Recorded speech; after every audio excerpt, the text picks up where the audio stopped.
So in this question, a mass m splits into two parts, small m and capital M minus small m, which are then separated by a certain distance. What ratio small m and by capital M maximize the gravitational force between the parts.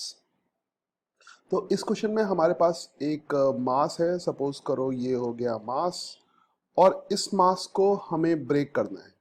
Obviously ये mass fix होगा, इसको दो part में break करना है. तो इसका जो एक पार्ट हो गया दैट इज स्मॉल एम, और दूसरा इसका जो पार्ट हो गया वो हो गया capital M minus small M, जो बचा हुआ है capital M minus small M.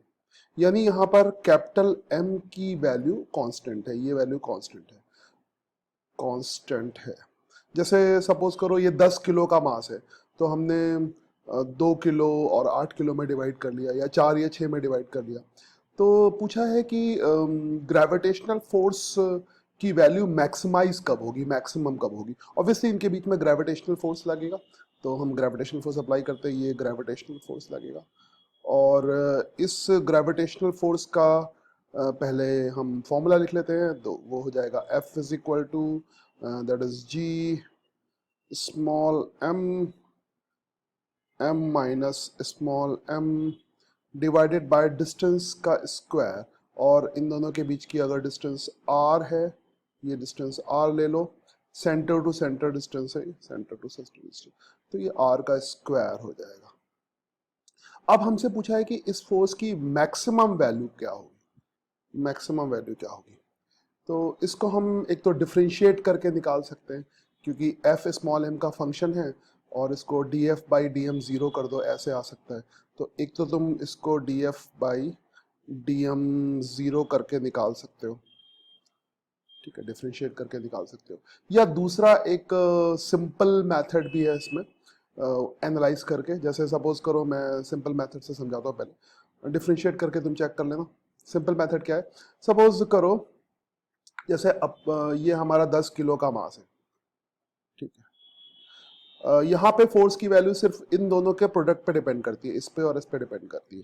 तो अगर 10 किलो का मास है, फिक्स है, तो इसको हम डिवाइड कर सकते हैं 2 किलो और 8 किलो में, है ना, या 6 और 4 में, या 5 और 5 में, है ना. तो इस चीज की वैल्यू मैक्सिमम कब होगी, जब इन दोनों का प्रोडक्ट मैक्सिमम होगा. अगर 10 kg फिक्स है, यदि मास फिक्स है, यहाँ पे मास की वैल्यू फिक्स है, तो हमें कुछ ऐसे डिवाइड करना है कि ये मैक्सिमम हो. और ऑब्वियसली तुम देखो 10 किलो को डिवाइड कर रहे हो 6 और 4 में, तो प्रोडक्ट कितना आ रहा है, 6 चौक 24, 6 4 जा 24, है ना. या 8 और 2 में डिवाइड करो, सम फिक्स होना चाहिए, 8 प्लस 2 10, 6 प्लस 4 10, 8 प्लस 2 ऐसे. 8 और 2 में डिवाइड करोगे तो 16 आ जाएगा. मगर इसको अगर 5 और 5 में डिवाइड करोगे तो दैट विल बी मैक्सिमम 25. जैसे सम फिक्स है, 8 इंटू 2 हो गया 16, कम है, या 6 इंटू 4 कर लिया दो पार्ट में, दैट विल बी 24, तब भी कम है.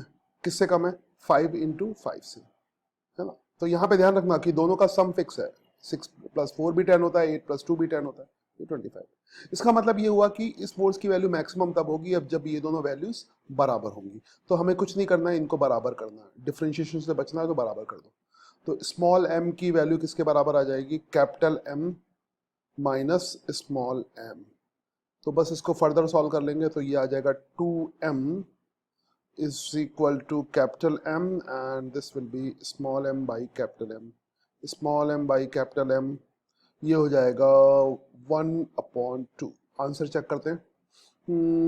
1/2 तो सिर्फ एक ही आंसर है, तो यही हो सकता है थर्ड आंसर. तो यही इस क्वेश्चन का आंसर है.